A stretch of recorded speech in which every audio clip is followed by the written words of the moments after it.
생명의 샘과 2026년 7월 넷째 주 소그룹 모임입니다. 압살롬의 반역이라는 제목으로 되어 있습니다. 생명의 샘과 72페이지에 나와 있습니다. 수요일, 목요일 본문인 사무엘하 15장 1절부터 12절까지의 말씀인데 우리 관찰 질문을 함께 풀면서 내용을 파악하도록 하겠습니다. 1번, 압살롬은 자신을 돋보이게 하기 위해 어떤 외적인 준비를 했습니까? 1절에 보니까 두 가지를 준비하죠. 병거와 말, 그리고 호위병 50명 준비를 합니다. 자기를 돋보이고 자기 왕실의 권위를 보여주는 거죠. 그 권 세팅해놓고 뭐 이렇게 끌어안고 이렇게 세우고 하는 일을 하니까 또 효과가 배가 되는 건데 다 자기의 어떤 의도된 연출이겠어요. 2번, 압살롬은 성문 곁에서 백성들을 어떻게 맞이하며 어떤 말을 했습니까? 2, 3절에 보니까 첫 번째 뭐하죠?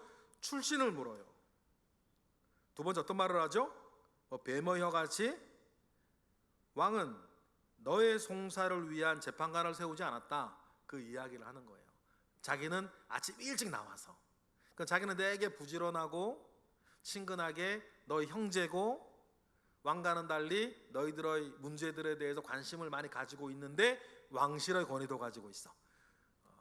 그러니 만약 이런 것으로 왕실의 권위만 세워 나가면 좋을 텐데 거기에 자기만을 이렇게 부각하고 있는 그 모습을 우리는 딱 보면 알 수 있습니다. 3번, 그는 재판을 받으러 오는 사람들에게 어떤 방식으로 마음을 얻었습니까? 4, 5절에 보니까 쭉 나오죠. 눈으로 한번 보실래요? 쭉 이렇게 그런 내용이 나오는데 두 가지를 얘기하는 거예요. 정의롭고 겸손한 재판장인 것처럼 말하죠. 처럼이라고 이야기를 드리는 이유는 정의롭지 않아요. 그렇죠? 자기 꿈꾸는 속에 딴 데 있는 거고 겸손하지 않아요. 겸손하면 그런 일을 벌일 수가 없지요.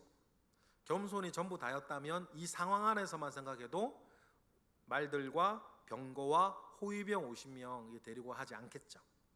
모든 게 연출되어지고 있다는 것을 조금만 보면 알 수 있고 그의 말을 놓고 보면 재판에 관심 있는 게 아니라 왕과 나 사이를 이간질시키려고 하는 것을 알 수 있어요. 지혜로운 사람 그걸 아는 거예요. 우리 성경 내용뿐 아니라 일상에서도 지혜로운 사람들은 그걸 구분해내는 거예요.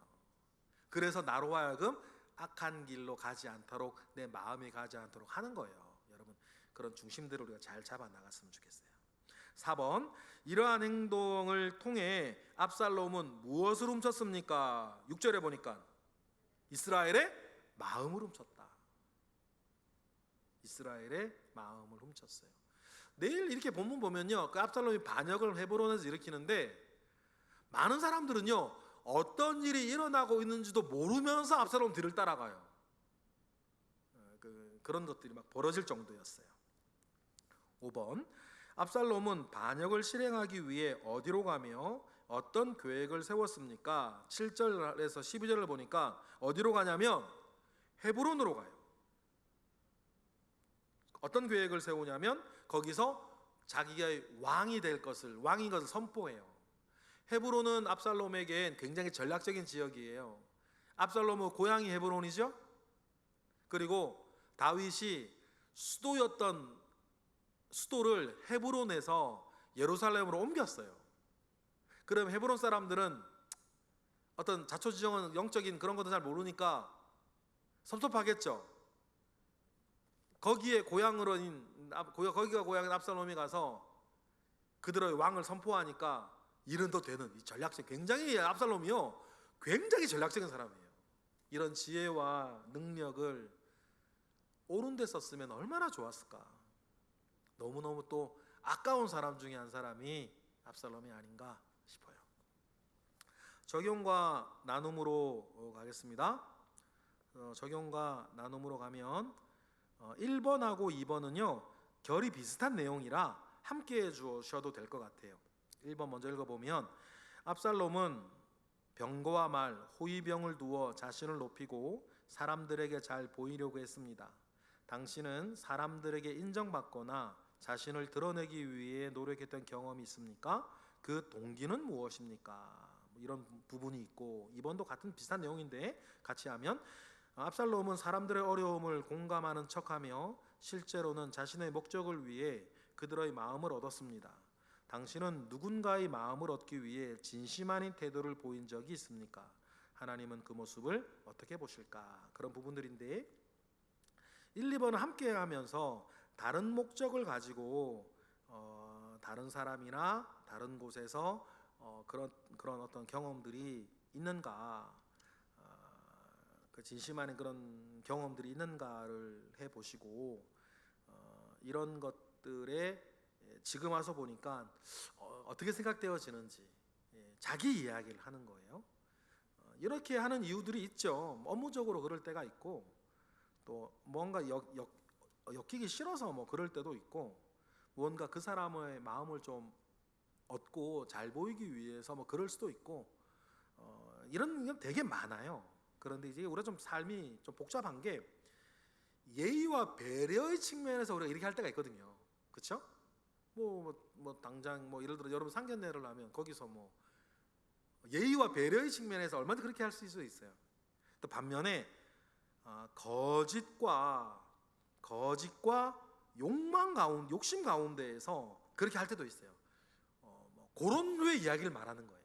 우리가 배려하고 예의를 지키는 어떤 차원에서 하는 거 말고 자신의 딴 욕심을 위해서 그렇게 하는 것은 어떨까 생각을 해보고, 그 질문의 뒤에 하나님은 그걸 어떻게 보실까, 그 이야기까지 해주시면 감사하겠습니다. 그리고 순서상 4번을 먼저 해주시면 1번, 2번 같이 하시고 4번을 먼저 해주시는 게 좋아요. 그러면 4번에 보니까 1, 2번이 어떤 일상에 대한 이야기라고 한다면 4번을 먼저 해주시면 그 신앙적인 측면에서 이야기가 될 텐데, 4번 압살롬은 겉으로는 하나님께 서원을 갚으러 가는 것처럼 보였지만 실제로는 반역을 준비했습니다. 당신은 신앙적인 모습 뒤에 어떤 의도나 숨겨진 마음이 있었던 적은 있습니까? 하나님 앞에서 정직하기 위해 무엇이 필요합니까? 이게 한데 1, 2번 일상생활에서 뭐 여러 가지 우리의 그런 일들을 이야기를 하고 하나님이 보시기에 어떨까까지 얘기를 한 뒤 4번을 먼저 하셔서 신앙적인 부분에서는 어떤 그런 부분들이 있었냐, 신앙의 어떤 뭐 봉사를 하거나 기도를 하거나 뭐 여러 가지 교회 안에서 일들 속에서도 일 속의 일이라 그랬죠. 일 속에 딴 일이 있어서 겉으로는 그렇게 하지만 진심은 아니었던 일들이 있었는지 과거를 이렇게 더듬어 보시면서 이야기를 나누어 보시면 다른 이에게 여러 가지 면에서 좋은 나눔이 될 것 같아요. 그런 마음들이 우리의 일상의 일반적인 마음이라는 것을 갖고 너무 숨겨 죄책감 가운데 있지 아니하고 하나님 앞에 끄집어내어서 은혜를 구하는 통로로 삼으시게 되는 귀한 말씀들이, 나눔들이 될 것 같습니다. 3번 가겠습니다. 압살롬은 이스라엘 사람들의 마음을 훔치며 점점 영향력을 키워갔습니다. 당신은 주변 사람들에게 어떤 영향을 주는 사람입니까? 그 영향력은 하나님을 향하게 합니까? 아니면 나 자신을 향하게 합니까? 그대로 해주시면 되는데, 여러분들도 누구나 있거든요. 자기의 영향력이 제일 크게 미치는 곳이 있어요. 뭐 우리 교회 안에서도 있겠고, 뭐 가정이나 누구나 사람도 있겠죠. 내 영향력이 제일 잘 미치는 사람이나 미치는 곳이 있는데, 그것을 한번 생각해 보시면서 그 모든 결과가 하나님을 향해 가 있는 것으로 늘 우리 방향을 맞추어야 하는 것을 이야기를 나누어 주시면 감사하겠습니다. 사실상 우리가요, 다른 사람에게 이렇게 길게 보면 다른 사람에게 이렇게 막 좋은 어떤 판단, 좋은 어떤 평가 받는 게 그렇게 중요하진 않아요. 근데 우리 그 신경 쓰고 살지만 길게 보면 그래요. 뭐가 중요해요? 하나님 앞에 정당한 게 중요해요. 5번 압살롬의 반역은 많은 사람들을 미혹하고 공동체를 혼란에 빠뜨렸습니다. 당신은 잘못된 영향이나 유혹에 흔들렸던 경험이 있습니까? 그때 어떻게 분별하고 올바른 선택을 할 수 있을까요? 근데 과거에 지나고 보니까 그랬다. 과거에 지나고 보니까 그랬는데 그러니까 오늘을 이제부터는 이렇게 해야겠다. 그런 각오와 다짐을 말하는 것을 마지막 나눔으로 해 주시면 될 것 같아요. 그렇죠? 우리가 자라오고 살아오면서 우리가 많은 실수들을 많이 해오거든요. 그런 실수들을 통해서 중요한 건 오늘을 배우는 것 같아요. 또 그리고 또 그런 나눔의 문을 열어주는 오늘 요즘의 본문들을 통해서 구역원들끼리 모이셔서 좋은 나눔으로 만들어가 주셔서 앞으로 실수가 좀 적은 우리의 삶이 되시길, 만들어 가시길 바랍니다. 기도하겠습니다. 하나님 감사합니다. 크신 은혜 가운데에 온전하게 하시옵소서. 하나님의 은혜와 하나님의 역사 속에 우리의 삶이 더욱더 복되고 우리의 삶이 더욱더 안전하게 하시옵소서. 감사드리며 예수 그리스도의 이름으로 기도드렸나이다. 아멘.